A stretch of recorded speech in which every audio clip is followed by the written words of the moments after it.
سلام عليك بياني باش قوتابیانی خۆشەویست من مامۆستا سڵاحەدینم پسپۆڕی زمانی عەرەبی لە بابەتێکی نوێی پۆلینەوە ئەمڕۆ لەگەڵتان دەبمەوە بە هیوای ئەوەی سوودی لێ ببینن ئەویش بابەتێکی ضەوابط اللوغەیە لە وەحدەی چارەم دەرسی سێیەم بە عنوان و ناونیشانی الموبتەدا والخەبەر. قوتابیان هەمومان دەزانین کە موبتەدا و خەبەر یەکێکە لە بابەتە هەرە گرینگەکان بە نسبەت کۆرسی دووەم وەحدەی چارەم و پێنجەم لەبەر ئەوەی ئەمە دوای موبتەدا و خەبەر کانەوە ئەخواتیها و ئینەوە ئەخەواتیها دەخوێنین ئەوانیش هەردووچیان دەچنە پێش موبتەدا و خەبەر کە جوملەی ئیسمیە. سەرەتا و پێش ئەوەی بچینە ناو موبتەدا و خەبەر گرنگترین شت ئەوەیە ئەمە شتێک بزانین یاخود ئەگەر دەزانین بە بیر خۆمانی بهێنینەوە ئەویش ئەوەیە علاماتەکانی ئیسم چییە. ئەمە لە زمانی عەرەبی کۆمەڵێک علاماتمان هەیە پێی دەگوترێ علامات الئەسما. لەو علامات الئەسمایە گرینگەکان چمان هەیە ئەلف و لام تا المدەوەڕە یا النداء تەنوین ئەوانە بەشێکن لە نیشانەکانی چی؟ لە نیشانەکانی ئیسم. ئەوەی کە ئەمە لێرە زۆر ئیشمان پێیە ئەلف و لام تا المدەوەڕە یا النداء تەنوین ئەوانە لەبەر چ گرینگەوە لەبەر چ پێویستە بزانین. ئەوانە علامەتی ئیسمە واتە کاتێک ئەمن وشەیەکم هەبوو نووسرایە الرەجل ئەو وشەیە ئیسمە. کاتێک کە دەبینم لە کۆتایی وشەیەک تائی مدەوەڕە هەیە وەکو علامە ئەو وشەیە ئیسمە. کاتێک دەبینم وشەیەک لە دوو یا هاتیە وەکو یا عامیل و ئەو واتە ئەو وشەیە ئیسمە. کاتێک دەبینم تەنوین فەتحەتەین بی کەسرەتەین بی یان ضەممەتەین بی لە کۆتایی هەر وشەیەکەیە واتە ئەو وشەیە ئیسمە. ئەو وشەیە چییە؟ ئەو وشەیە ئیسمە. واتە کاتێک کە دەبینم نووسرایە عالیمەن نووسرایە کاتیبین کاتێک کە دەبینم نووسرایە معەلیمون. ئێستا ئەو شانەی کە دەبینی ئەتو لێرە هەمووی ئیسمە. ئەلف و لام لە سەرەتای هاتیە ئیسمە تائی مدەوەڕە لە کۆتایی هاتیە ئیسمە لە دوای یائی نیداء هاتیە ئەو وشەیە ئیسمە. تەنوین فەتحەتەین لە کۆتایی هەیە تەنوین کەسرەتەین تەنوین ضەممەتەین ئەوە ئەو شانەشیان ئیسمە. لەبەر چ پێویستیمان بەوەیە بزانین؟ لەبەر ئەوەی ئەمە کاتێک باسی جوملە دەکەین سێ جۆر جوملەمان هەیە. هەمووتان دەزانن جوملە ئیسمیەمان هەیە جوملە فعلیەمان هەیە و شبه جوملەمان هەیە شبه جوملە. بۆ ناسینەوەی وەلێک جیاکردنەوەی ئەو جوملانە ئەمن پێویستیم بە علامەتی ئیسم دەبیتن. لەبەر ئەوەی هەندێک ئیسم هەیە پێویست ناکاتن نیشانەی هەبی ناوی من ناوی تۆ ناوی شوێنێک ناوی جێگایەک مەسەلەن دەرەی هەولێر دهۆک سلەیمانی یاخود دەی دەڵێ بورتوقاڵ توفاح ئەوانە پێویستی بە نیشانە نییە. محەممەد ئەحمەد ئازاد ئایا ئەوانە هەمووی ئیسمە پێویستی بە نیشانە نییە. بەڵام ئەگەر ئەمن وشەیەکم دی ناوەکەم نەدەزانی وەکو ئەو شانەی ئێستا نەمدەزانی معنای چیە بەڵام ئەلف و لامی هەبوو تائی مدەوەڕە لە کۆتایی هات بوو لە دوای یائی نیدا هات بوو لە کۆتاییەکەی تەنوین هەبوو ئەوە دەرێم ئەو وشەیە ئیسمە. لەبەر چ پێویستیم بەوەیە؟ لەبەرەوەی ئەمن کاتێک کە دەرێم جوملەی ئیسمی یان جوملەی فعلی یان شبه جوملە جوملەی ئیسمی لۆ پێی دەگوترێ ئیسمیە چونکە بە ئیسم دەست پێ دەکات بە ئیسم دەست پێ دەکات. لۆ دەرێم جوملەی فعلیە لەبەرەوە پێی دەرێم جوملەی فعلیە بە فعل دەست پێ دەکات. لۆ دەرێم شبه جوملە ئەو بە دوو حاڵەت دەیناسینەوە بە حەرف جەر و بە ظەرف دواتر باسی دەکەین کەوابی پێویستە ئەمن ئیسمەکان بناسمەوە و نیشانە ئیسمەکان بزانم لۆ ئەگەر معناشم نەزانی کێشەکمنەوە دروست نەبی و بەبێ کێشە بزانم. هەر ڕستەیەک بە ئیسم دەستی پێکرد پێی دەگوترێت جوملە ئیسمیە. جوملەش وەکو دەزانی نابێت لە دوو شەکەمتر بێتن. کەوابی کاتێک ئەمن دەڵێم محەممەدون ناجیحون کاتێک کە دەرێم محەممەد ناجیحون ئەوە لە تەنوینەکەش گەڕێ محەممەد ئیسمە ئەوە بووە چێ جوملە نووسیم چ جملە ئیسمیە. لەبەر چ نووسیم جملە ئیسمیە؟ لەبەرەوەی محەممەد ئیسمە ڕستەکە بە ئیسم دەستی پێکردیە نووسیم جملە ئیسمیە. جملە ئیسمیە لە دوو ڕوکن پێک دێت. یەکەمینیان پێی دەگوترێ موبتەدە، دووەمینیان پێی دەگوترێ خەبەر. واتە هەر کاتێک ئەمن ئیسمەکانم ناسیەوە جملەی ئیسمیش دەناسمەوە. کە جملەی ئیسمیم ناسیەوە دەزانم یەکەم ئیسم پێی دەگوترێ موبتەدا، دووەم پێی دەگوترێ خەبەر. موبتەدا لە چ هاتیە؟ ئیبتیدا، بیدایەت، سەرەتا. دەڵێ ئەوە منداڵە لە ئیبتیدائیە، لە سەرەتاییە. واتە یەکەم وشەی جملەکەمان ئیسمێکە کە پێت دەرێ ئەو ئیسمە چی پێدەگوترێ؟ پێی دەرێن موبتەدا، یعنی ئەو ئیسمەی لە سەرەتا هاتیە، بەشی یەکەمی.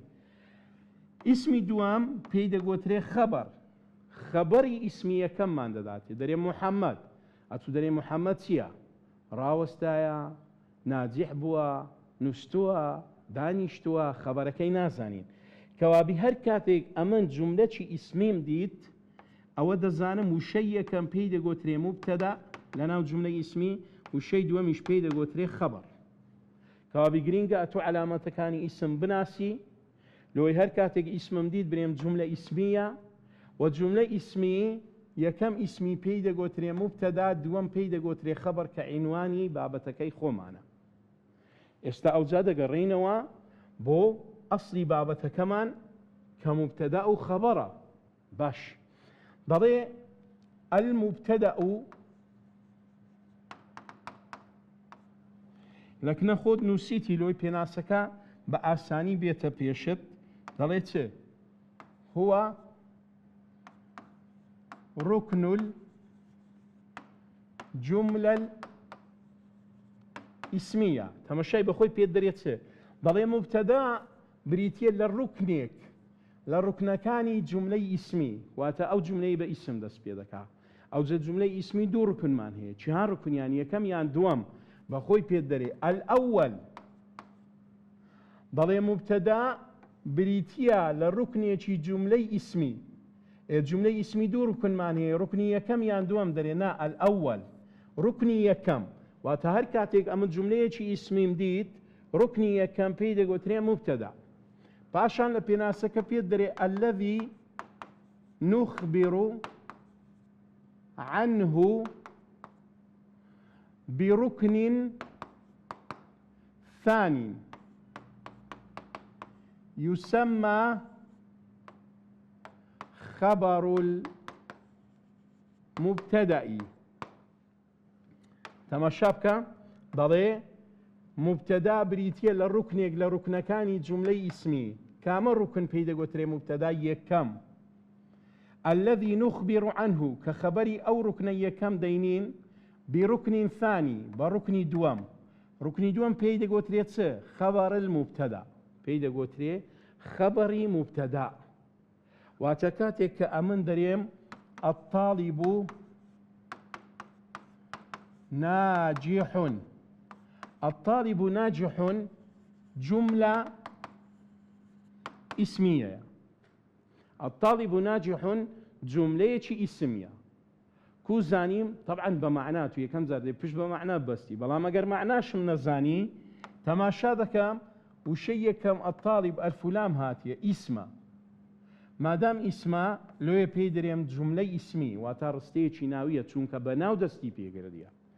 او جا ركني يكم واتا اسمي يكم بيدا قوتريت مبتدأ. ركني دوام بيدا قوتريت خبر. الطالب ناجح استدرين عالم كبير علامة جيدة. أو زاردرين محمد ناجح. أنا تلميذ. هو معلم. أنت مدرس. الذين آمنوا تەماشا بکە ئەوانە هەر هەمووی دەبتە جوملەی ئیسمی، هەر هەمووشیان ڕوکنی یەکەمینەکەیان پێی دەگوترێتن مبتەدە. عالم تەنوین هاتیە ئیسمە، علامة تاء مدورة هاتية اسم، محمد هرخوي اسم، الطالب الفلام هاتية اسم، عقدار با ضمير أنا هو متكلم غائب أنت، لقر اسم موصول لقر اسم إشارة كقدري هذا ولد، أوانا همو يعني بشي كم بيدا قوتري مبتدا، أوانش همو جملة اسمية بلي، أولا بروي الفلام هاتيا، أولا لبروي تنوين مان هي هاموش كان يكما يعني يكموش لنا ورستكي اسمه لو يدرين جملة اسمية.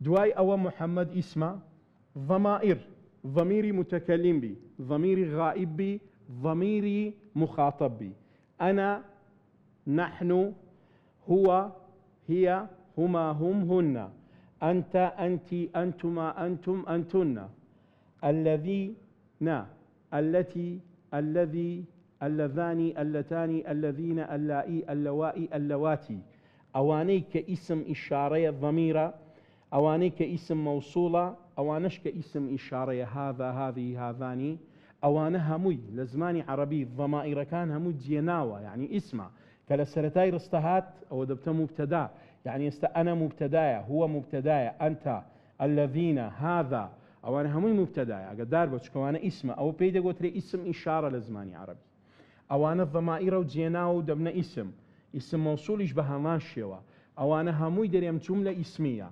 همويان اسمية كمينة كان بيدا قلت لي مبتدا، اسمي دوام كبير جيدة ناجح تلميذ معلم مدرس آمنوا ولد، أوانشيان همو دبت خبر أوي كدريت جملة اسمي واتاوي كبا اسم دس بيدكا ركني يكام بيدا قوتري مبتدا، ركني دوام بيدا قوتري خبر وكلو نموناني استاكوا همانا. دواي أوا بيمان دلي المبتدأ والخبر استالي رجوان ترلبوت دري المبتدأ والخبر مرفوعان أو مبنيان في محل رفع. كما شابكة ضلي مبتدا وخبر هردوشيان، مبتدا وخبر هردوشيان يان أوتي مرفوع دبن يان أوتي مبني دبن، مبني بلام درين في محل رفع شكا مبتدا أصلي خوي مرفوعة، أجر مبني شات دبرين مبني في محل رفع، مرفوعاني جرين قليرة علامة رفع بناسن، علامة رفع تمان هي أجر وشغلة كوتاي تنوين هبو ضمة يعني يك ضمة يعني ألف نون يعني واو نون، يعني بولير بو نمونا ما يستدرين الطفل نائم، فاشان درين الطفلان نائمان، أو زار درين الأطفال نائمون.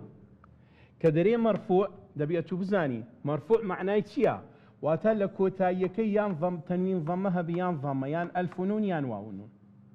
استا الطفل لكوتاي ضمه هي، نائم تنوين ضمه هي، الطفلان لكوتايكي ألف نون هي، نائمانش ألف نون هي، الأطفال ضمه نائمون واو نون، أوانا هميان مرفوعة أو زانين مرفوع أو شيان مرفوع.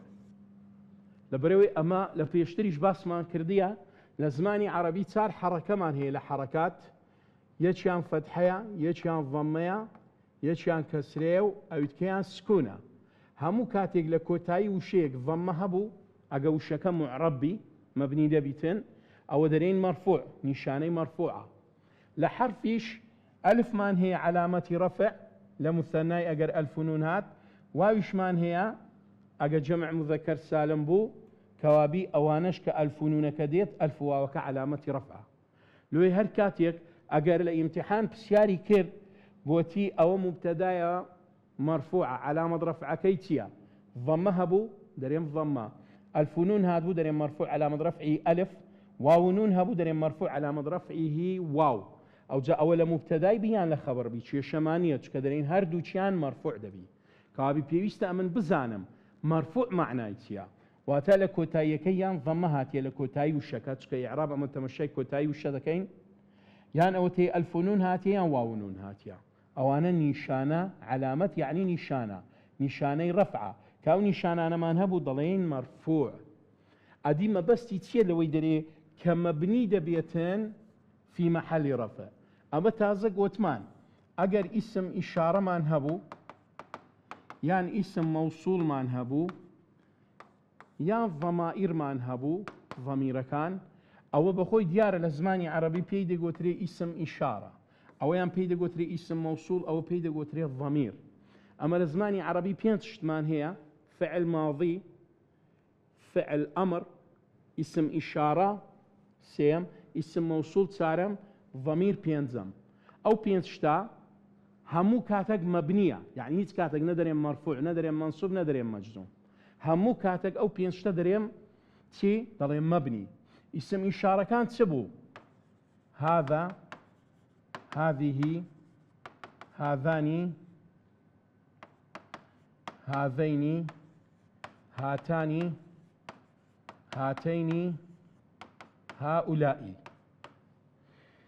اسم موصول من أو من نية فتحي للسراقة داربة الذي التي اللذان اللتان الذين اللائي اللوائي اللواتي.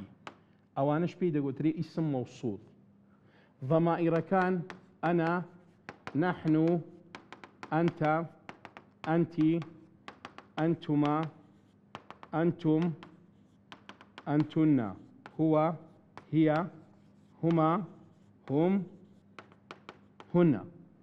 أو تازا لمبتدا وخبر قوتمان هر يك يقلوانا لسرتاي رستهاتبو أو هذا يعني هر يقلوانا أو بيدريم تي بيدريم اسم موصولة دبتتي جملة اسمي كوابيك أوانا لسرتاي رستهات جملة كم اسمية هر يقلواني كديبيني أجر لسرتاي رستهات وكل نمونا كاني بيشتر باسمان كرديا أو دبتتي دبت مبتدا أوانا هر هموي كلسرتاي رستهات بو نمونا قوتمان أقبرين هذا ولد أو جملة اسمية لبرت جملة اسمية لبروي هذا اسم إشارة بلام أتناتواني هذا بيبري مبتدا مرفوع وعلامة رفعه الضمة الضمة مانهنية أجر هر يك لاسم إشارة اسم موصول ضمير للسرتاي رستهاد بود ضلين مبتدا بلام نابي يكسر بريم مرفوع أدي تدريم مبني في محل رفع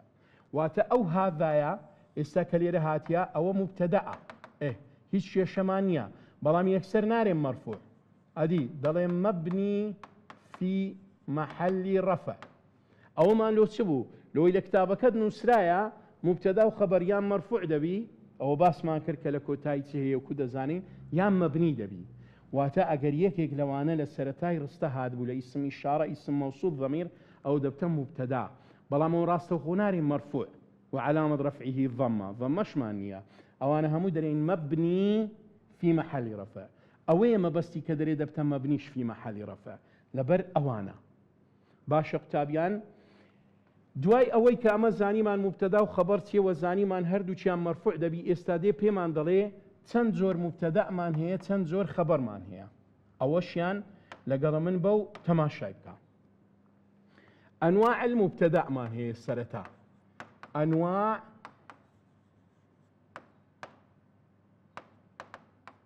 مبتدامان هەیە باشە چەند جۆر مبتدامان هەیە مبتدا مفرد مان هي مفردية واتا أي ليس جملة ولا شبه جملة كدري مفرد ما بستي أويا يقوشي جملانية نا مفردي أوي تاكا كما وشي مثناش مان هي جەمعیشمان هەیە هەر بە مفرەد حیسابی دەکەینەوە مەبەستمان چییە یعنی لە ڕووی معناوە نا واتە یەک وشەیە مەبەستی یەک وشەیە ڕستە نییە باشە جۆرێکی کەمان هەیە پێی دەگوترێ مەصدەر مؤەوەل پێی دەگوترێتن مەصدەر مؤەوەل تەماشا بکە بزانە جۆری دووەم پێی دەگوترێ مەصدەر مؤەوەل مبتەدای مفرەد یەکەم جار چییە وەکوو بیناسینەوە ئەگەر هاتوو نووسرا بوو الولد نائمون یان ئەگەر نووسرا بوو الولدانی نائمانی یان ئەگەر نووسی بووی المهندسون ماهرون ئەمە فێر بووین یەکەم ئیسم پێی دەگوترێتن مبتەدا ئێستا ئەو جارە لە پرسیارەکەی پێت دەرێ نەوعه نەوعی ئەو مبتەدایی چییە ئەمە لێرە یەکسەر دەنووسم مفرەد دەنووسم چ مفرەد کو زانیم نەوعی مفرەدا دەڵێم ئەگەر چ هەیە لە کۆتایی ضەمە یان چ هەیە ئەلفونون یان چیت کە هەیە واونون لە کۆتایی مبتەدا هاتبوو دەڵێن مفرەد واتە هەر کاتێک گوتی نەوعی مبتەدا چی ئەتوو دوو جۆرت هەیە یان دەبی وەڵامی ڕاست برەی مفرەد یان دەبی برەی مەصدەر مؤەوەل کوو بیناسمە و لێشی جیا بکەمەوە ئەگەر لە کۆتاییەکە ضەمە هەبوو واتە لە کۆتایی مبتەدایەکە ضەمە هەبوو تەنوین ضەمە هەبوو یان ئەلف و نون یان واو و نون هەبوو دەرێم نەوعەکەی مفرەد دەتوانم جۆرێکیکەش برێم ئەسڵ و ڕئیسیەکە ئەوە وایە مفرەدە ئەتوو هەموو جارێ برێ نەوعی مبتەدای مفرەدە لە یەک حاڵەت نەبی دەرێن مەصدەر مؤەوەل یعنی دەتوانی ئەو ئاسانکاریەش بکەیت یەکەم ئەگە لە کۆتایی تەنوین ضەمە و ضەمە هەبوو یان ئەلف و نون یان واو و نون هەبوو ئەوە نەوعەکەی یەکسەر برێ مفرەد یاخود دەتوانم برێم مبتەدا دوو جۆری هەیە ڕئیسیەکەی 1970 و زیاتری مفرەدە و هەموو جارێک مفرەدی لە مێش خۆدانێ برێ مفرەد لە یەک حاڵەت نەبی دەرێن چێ دەرێن مەصدەر مؤەوەل ئەم حاڵەتە چییە وەکوو بزانم مەصدەر مؤەوەلەوە معنای چییە ئەمە قاعیدەکمان هەیە ئەوە یاسایە دەڵێ ئەگەر ئەن تەمەشای ئەن هەمووتان لە کۆرسی یەکەمۆتان گرتی ئەدات نەسبە ئەگەر ئەدات نەسب ئەن هاتبوو زائیدەن فعل مضارعی منصوب لۆ دەرێن فعل مضارعی منصوب چاویانی خۆشەویست لەبەر ئەوەی ئەن ئەدات نەسبە کابی فعل مضارعەکەی دوایوی منصوب دەبیتن ئەن زائیدەن ئەدات نەسب هاتبوو ئەوە هەردووچی بە یەکەوە وەرگرین پێی دەگوترێتن مەصدەر مؤەوەل واتە لۆ هەموو کاتێک بزانم مەصدەر مؤەوەل چییە ئیلا لەو حاڵەتە دەرێم مبتەدایەکە مەصدەر مؤەوەلە ئەگەر لە سەرەتای ڕستەکە ئەن و فعل مضارع هاتبوو بۆ نمونە ئێستا ئەمە دەرێن ئەن نعمل بصمت أنفع لنا ئێستا ئەگەر تەمەشا بکەی ئەن نەعمەلە لە سەرەتای ڕستە هاتیە ئەوە ئەن ئەوەش نەعمەلە منصوبە بە فەتحە ئەوە مبتەدا ئەدی ئەمە نەمانگۆ مبتەدا لە سەرەتای ڕستە دەبی ئیسم بی ئەوە حرفە بەڵێن ئەوە حرفە لە کۆرسی یەکەم ژوەرمانگرتیە حرفە و حرف نەسبە و فعلەکەی دوایی فعل مضارعی منصوبە بەڵام کاتێک بە یەکەوە وەریدەگرین لە زمانی عەرەبی پێی دەگوترێتن مەصدەر مؤەوەل ئەو مەصدەر مؤەوەلە ئەگەر لە سەرەتای ڕستە هاتبوو دەبێتە مبتەدا واتە ئەم لە ناو ئیمتیحان ئەگە پرسیاری خارجیشم لۆ بێتن کە دیتم ئەن چکە ئەن ئەدات نەسبە هەموو لە بەرمان کردیە لەگەر وشەی دوای خۆی فعل مضارع منصوبەکە ئەگەر لە سەرەتای ڕستەکە هاتبوو ئەو بزانە دەبتە مبتەدا، ئەوە دەرێن مبتەدا. کە پرسیارت لێ دەکات دەرێن نەوعەکەی چییە؟ نەوعه نارێ مفرد، ئەو کاتی دەنووسم مەصدەر مؤول. ئەدیەگە ئەنم نەبوو هەموو کاتێک دەرێ مفرد. باشە خۆشەویستانم، کابی ئەن زائیدەن فعل مضارع پێی دەگوترێ مەصدەر مؤول. هەر کاتێک دیتت لە سەرەتای ڕستە هاتبوو، لەبەر چ دەرێن لە سەرەتای ڕستە؟ چکە مەصدەر مؤول دەبتە خەبەریش. ئێستا باسی دەکەین. ئێکولێکی جیا بکەمەوە، ئەگەر لە سەرەتای ڕستە هاتبوو ئەوە دەرێم مبتەدایە، نەوعەکەشی طبعا دیارە دەرێم مەصدەر مؤول. ئەگەر لە سەرەتای ڕستە نەهات بوو، لە دوای وشەیەکی معریفە و ئیسمێک هاتبوو، ئەو کاتی دەرێن خەبەر. بەڵام ئێستا لێرە لەبەرەوەی لە سەرەتای ڕستەیە دەرێم مبتەدا. و نەوعەکەی چییە؟ دەرێم نەوعەکەی مبتەدا، یعنی نەوعی ئەو مبتەدایە چییە؟ مەصدەر مؤولە مفرد نییە، بەنسبەت مبتەدا بەس ئەو دوو جۆرەوان هەیە. باشە قوتابیانی ئەزیز، ئێستا دوای ئەوە دەینە سەر چ؟ دەینە سەر جۆری خەبەر. چەند جۆر خەبەرمان هەیە؟ ئەمە گوتمان لە جوملەی ئیسمی یەکەم مبتەدایە، ئیسمی دووەمین دەبتە خەبەر. باشە دەبتە خەبەر. ئێستا بزانین ئیسمی دووەم چەند جۆر خەبەرمان هەیە؟ دەرێ ئەنواع خەبەری. وەکو گوتم لەگەرە من بە لەبەرەوەی جۆرەکانی خەبەر ئەنواع خەبەر. دوای ئەو جۆرانەی خەبەر ئەمە خەبەری چمان هەیە؟ جگە لە خەبەری مبتەدای خەبەری کانەمان هەیە و ئەخەواتیە خەبەری ئیننا و ئەخەواتیمان هەیە. کەوابی کوو بزانم لێرە کە فێربووم لە ئەوانی تریش یەک شتە، واتە ئێستا تو کاوە تێگەیشتی لەگەرە من خەبەری کانە و خەبەری ئینە و ئەخەواتواش دەزانی. تەمەشا بکە. هەیتمان مفرد، خەبەرەکە مفرەدە. هەیتمان خەبەر جوملە فعلیەیە. هەیتمان خەبەر جوملە ئیسمیە. هەیتمان خەبەر شبه جوملە. هەیتمان خەبەر مەصدەر مؤول. پێنج زۆر خەبەرمان هەیە وەکو هەمووتان دەزانن. ئێستا دێن یەک یەک کوو بیناسینەوە. بزانین خەبەر مفرەدی کوو بناسینەوە. مفرەد یەکەم جار دەنووسین خەبەر مفرد، کوو بیناسینەوە. ئەگەر لە کۆتایی خەبەر، ئەگەر لە کۆتایی خەبەر دیتت تەنوین ضەممە ئەلف و نون واو و نون هەیە، بڵێ خەبەر مفرد. ئەگەر لە کۆتایی خەبەرەکە دیتت تەنوین ضەممە هەیە، ئەلف و نون هەیە، واو و نون هەیە، ئەو بڵێ خەبەر مفرد. واتە ئەگەر دیتت نووسرایە المعلم واقف، یان ئەگەر گوتی المعلمانی واقفانی، یان گوتی المعلمون واقفون، کە پێت دەرێ لێرە لەو ڕستەیە چکە جاریوە پرسیاری واشمانۆ دەینیتن، دەڵێت خەبەرەکەمان چیهانە؟ وشەی واقفون خەبەرە، واقفانی خەبەرە، واقفونە خەبەرە، ئەوە خەبەرەکانە. کە دەبینم لە کۆتایی تەنوین ضەممە هاتیە، ئەلف و نون هاتیە، واو و نون هاتیە، ئەوە دەرێم خەبەر مفرد. خەبەر مفرد.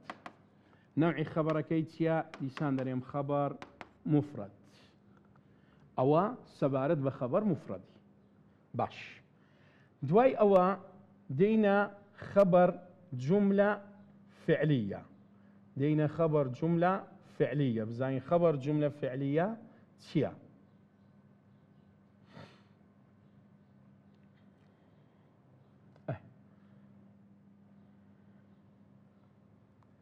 دووەم خەبەر جوملە فعلیە. ئەوە کوو بزانم تەمەشا بکە. دائیمەن ئیسمەک تێ دەبتە مبتەدا، زائیدەن چ دێت؟ فعل و فاعل. ئەتو ئەو ئیسمە لێرە هەیە، ئەو ئیسمەیان مبتەدایە، ئەوە لە سەرەتای ڕستە هاتیە. أو فعل فاعل بيكوا درين جملة فعلية ما دام دريم خبر جملة فعلية واتت جملة كبفعل دس بيدك بكامل دبت خبر كو تماشابكا أو مبتدأ كما زاني فعل فاعل كدبتت هردو كان دبت خبر ودرين خبر جملة فعلية ليرة دطوانم علامتي اسميش بكاربينم كما قلت ما أنا وشك علامة كان اسمي هبو درين اسم أدي نيبو دبت فعل استا تماشابكا درين الطفل يبكي الطفل اسمكيا ودبت مبتدا يبكي خبره او ببي راوستان يكسر بنوسه بري خبر يبكي خبركيا كبيم دري نوعي خبركتيا نوع او خبر نوع كيتيا امنا نسم مفرد نسم جمله فعليه استتو بسيار ذكي دري ما مستا يقوش كود بتفعل جمله لبروي الجمله دبي دوشه كم ترنبي او فعلك كفاعلكي نادياره مستتر تقديره هو اتناسينا او بابته فاعلكي لو من نابين يوا ما يقو شهاد بي لقر مفردكي لم تيكلاو دبي هيز تيكلاو نابي كما قلت ما لخبر مفردي دبي لكوتايكي ضمه يان تنوين ضمه يان الف نون يان واو نون تبي استا اول شيء لكوتايكي نتنوين ضمه هي نا الف نون هي نا واو نون هي كوابيل كان نارم مفرد بلكو دريم جمله فعليه لبرته تمشى يبكي وشي يبكي الفلامينيه واتا اسمنيه تا اخر لكوتاينيه معنى اسمنيه زقلوا لكوتايكي تنوين فتحه وكسره وضمينيه واتا اسمنيه دوم انيتو لسرتاي هاتيا يا حرف مضارعه واقدر بزوربي كات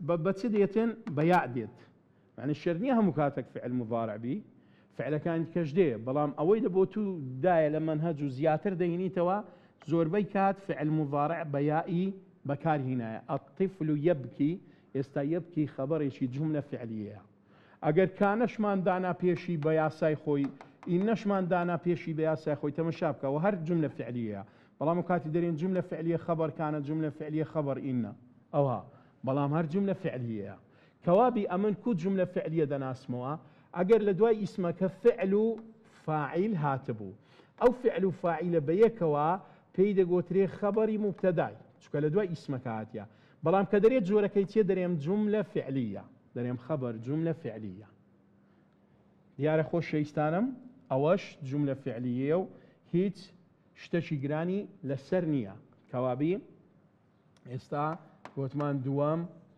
جمله فعليه اويش تسمان هي اسم زائدا فعل فاعل او اسم دبت مبتدا اوشيان فعل فاعل كدبت خبر قوتمان درين الطفل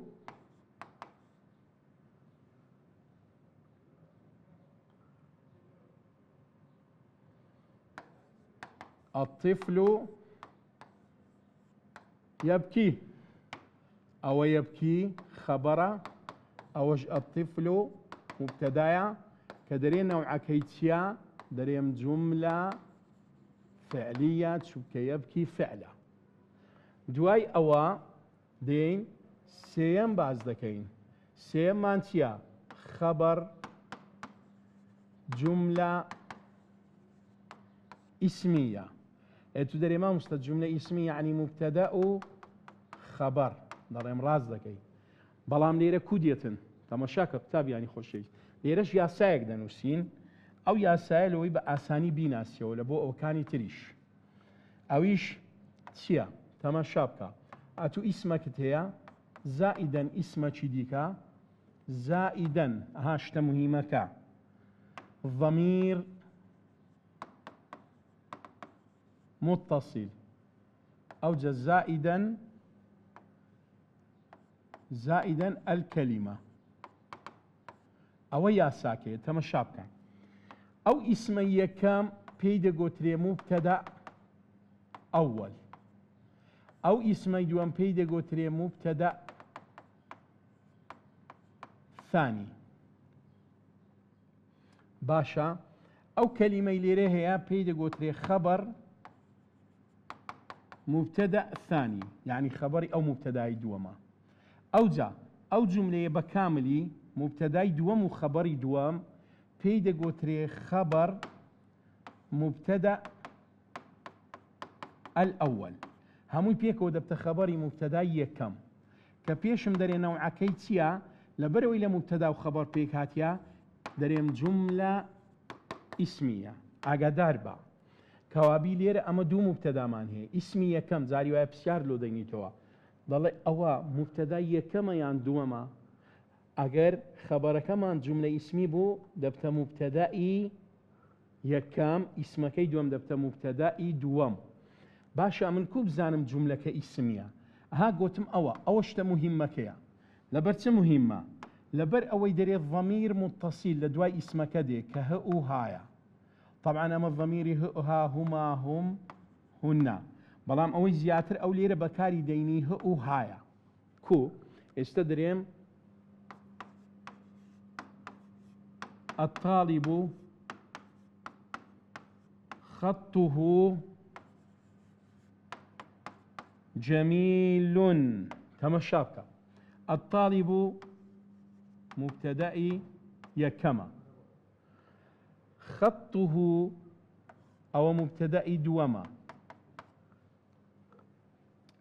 جميل أو خبري مبتدأ دوما.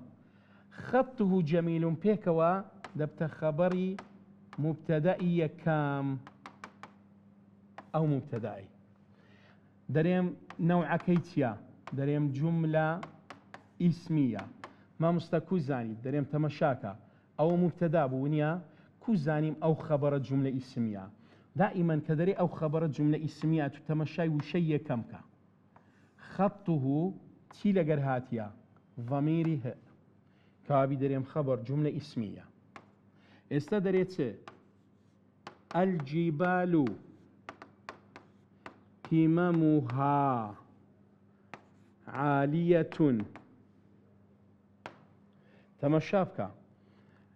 الجبال مبتدأ قممها عالية بخوي بيدري خبر بس دري بين بري نوع كيتيا مفردة جملة فعلية جملة اسمية شبه جملة. أمن كديم دبينم تماشاي ألير خبرك دس بيدكاتن يكم وشور دقرم علاقم لواني ترنيا يكم وش الضميري هاي بيويا أو ضميرة كابي دريم جملة اسمية. هر كاتك لدواي مبتدا جملة كاملة مهبودة بوا خبر تمشي يكم وشي خبرك دكم خبر ألير دس بيدكا كديتم ضميري ه يان هاي لسرة أو دريم خبر جملة اسمية لكانوا إنش بهمان شيوة. أو السي چارم و پێنجەم مامایە لەگەرم بە چارەم و پێنجەم. چارەم دەرێ خەبەر شبه جملة.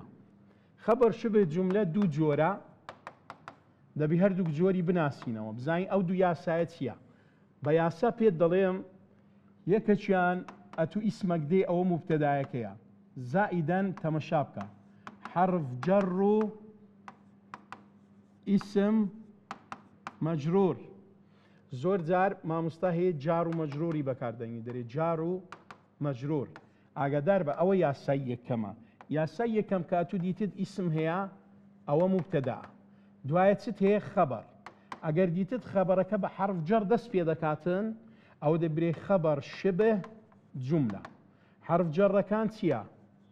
من إلى عن على في كاف لام باء أوانا حرف جرة دبي لبرد بي ضرورة باش كتاب يعني خوشيست استتم الشابكة دري الطالب في الصف. طبعا إذا قريتوا حرف جرة كد لبر نبي نازاني في الصف. الطالب تيا مبتدأ، في الصف خبر. كبيم دري نوعكي تيا ئەمن دێم تەمەشا دەکەم ئەوە سەرەتای خەبەرەکەیە بە چ دەستی پێکردیە حرف جەر کابی دەرێم شبه جملة. شبه جملة معنای چییە؟ معنای يشبه الجملة بە جملە دەچی چکە دوو شەیە بەڵام لەبەرەوەی معنای تەواو نییە ناتوانین برین جملة لۆیە نەدەکەینە جملە ئیسمی نە جملە فعلی دەرێن شبه جملة چکە ها في الصفی لە ناو پۆل چێ لە ناو پۆل نازانین معنای نایە لۆیە دەرێن شبه جملة. ئەو جەم کە دیتم ئەلێرە خەبەر دەست پێ دەکات جاری وایە خەت لۆ دادەنێتن دەرێ فوق الخط یان ما تحته خط کە بە حرف جەر دەستی پێکردبوو دەرێم شبه جملة. جۆری دووەم چییە؟ جۆری دووەم بریتیە لە ئیسم زائدا ظرف مضاف إليه. جۆری دووەم ئیسمەکەم هەیە دەبتە مبتدا دوای ظرف مضاف إليه دێ ئەوە دەبتە خەبەر. کاتێک کە دیتم بە ظرف دەستی پێکردیە دەیبرێم شبه جملة.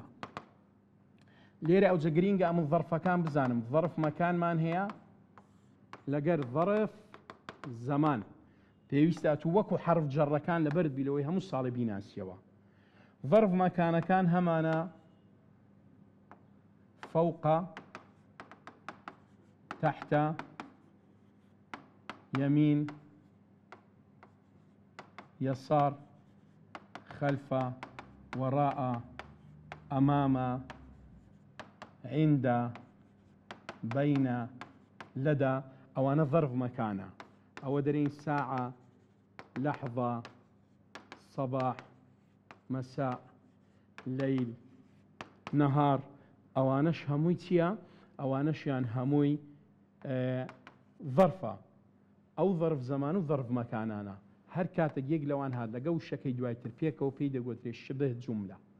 ئێستا لە کتابی خۆت نووسیتی عندي حصان تەمەشا بکە ئەو عندیە دەبتە چێ ئەوە ظرفە دەبتە خەبەر ئەوە لە سەرەتای هاتیەکو دەبتە خەبەر. ئەمە چەند تێبینیەکمان هەیە دەبی بزانین ئەگەر شبه جملة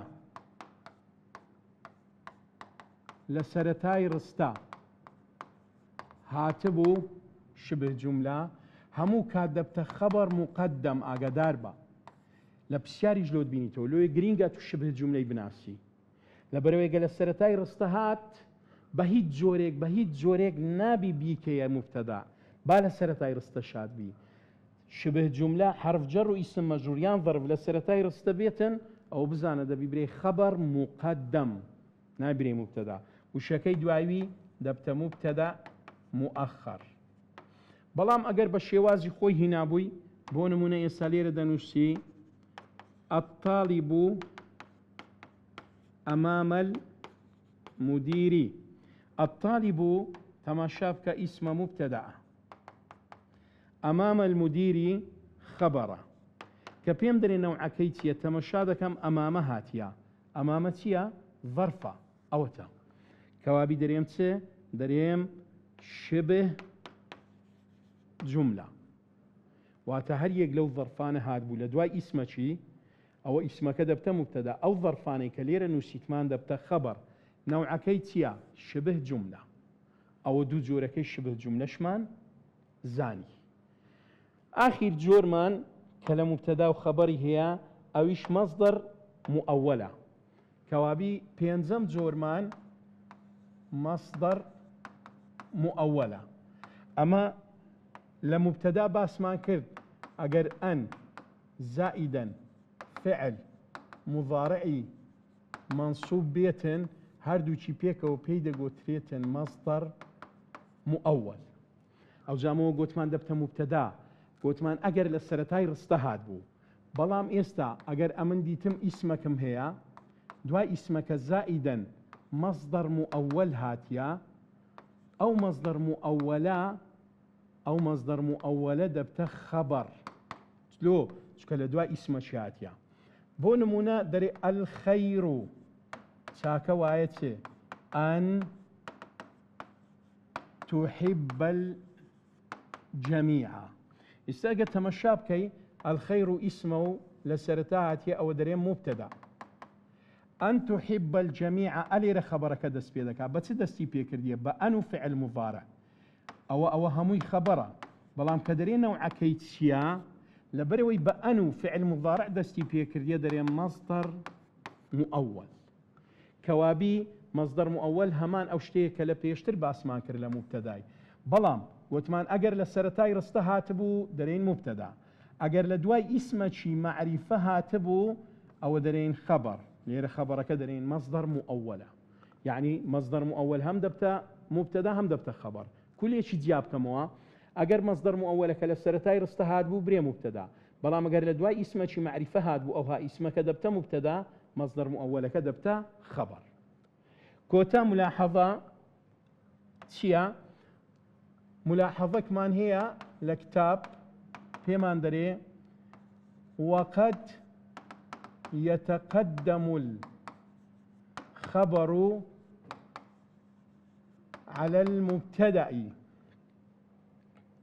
ضلت زاري وهي يتقدم ببيش دكوي خبر على المبتدأ واتا خبر ديت أو زائدا مبتدأ ديت بيد دري لو لبرتي أو أتو دبي دو والامي بديوا يكم دريم لتأكيد هذا الخبر لو تأكيد بكاته لسر خبركي أو يكم دوام تيا والتشديد عليه يعني دبي أو دو والامي بزاني بابو شايلو دينتوا دري قد يتقدم الخبر على المبتدا جاري وهي خبر ببيج مبتدا دكوي يعني خبر دي أو مبتدا دي لبرتي أو اشتدكريتنو جاري وهي بوا ضري لبدو هو كار أو جا أوي لبو شاي هنا أوي هنا هردوشي هنا بريم أيوبي ضلي يكم لتأكيد هذا الخبر لو تأكيد لسر الخبر كيف كاتوا والتشديد عليه تشديد كردن لسري استا دري بريء أنا بخوي دبوا بري أنا